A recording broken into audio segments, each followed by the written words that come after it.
My name is Emily Staples with the Northview STEAM Club. This is an interview with our staff. We hope that you will enjoy it.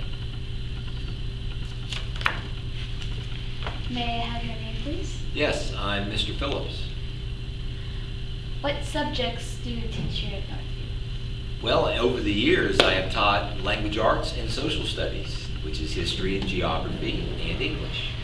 And this year I'm teaching in 2014-2015 social studies, which makes up history, which makes up things like the economy, current events, and a lot of other interesting subjects as well.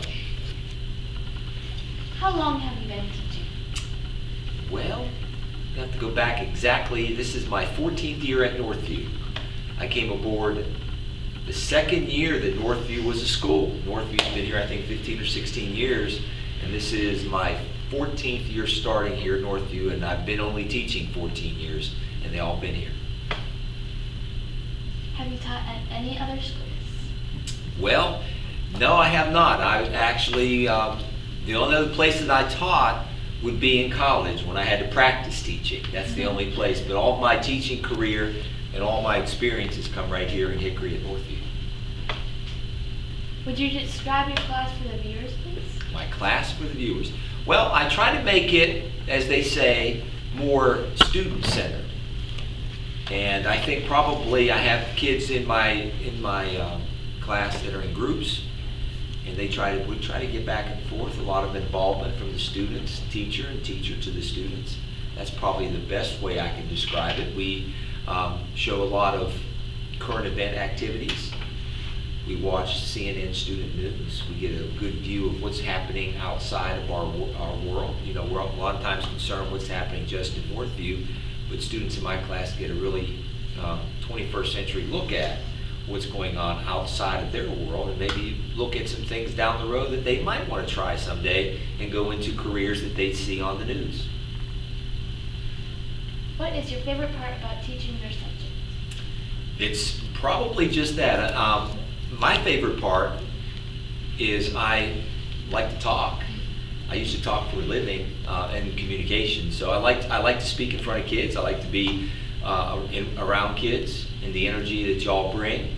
So that's probably the best part that I like about teaching, is being around the middle school student, because as you know, they're very energetic, very funny, and have a lot of other great characteristics about them too. If you could teach another subject, what would it be? Another subject. I like one of my favorite hobbies is cooking.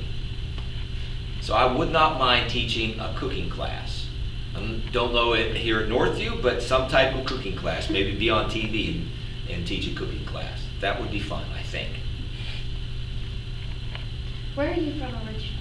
I'm originally from Western Pennsylvania, which is about 7 hours north of Hickory, in a little small coal mining town near Pittsburgh, Pennsylvania.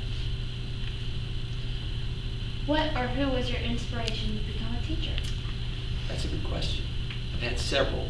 I had some really close friends who were high school teachers of mine. They were mentors in college of mine, and they were probably after me for many years to get into teaching. And I finally listened to them. You know, us guys sometimes are hard-headed. And so it took me 20 years to think about, well, maybe they're right. Maybe I have older people, adults, teachers who were teachers in my life telling me, hey, you ought to try this. And so I waited 20 years till I finally decided to. So I'm glad I did that. They were my inspiration. Where did you go to college? I went to nearby Lenoir-Rhyne. At the time it was Lenoir-Rhyne College, and now it is Lenoir-Rhyne University.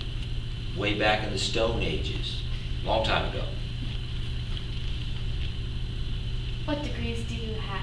Communications, a major in communications. I have a minor degree in history and in English. So I'm using all of my degrees to good use. Who or is or was your role model? My role model. I would probably say I had a very close friend of mine who was probably, I would call, my surrogate father. He was a teacher of mine in college. He was my journalism teacher. He was a world traveler. He was a cook. He was a Renaissance man. He could do everything. He was a writer. He was a journalist, and I probably listened to a lot of things that he was a great storyteller. He would be almost like a grandfather slash father figure of mine, since I was on my own a lot and away from home when I was younger in my 20s and 30s. So he probably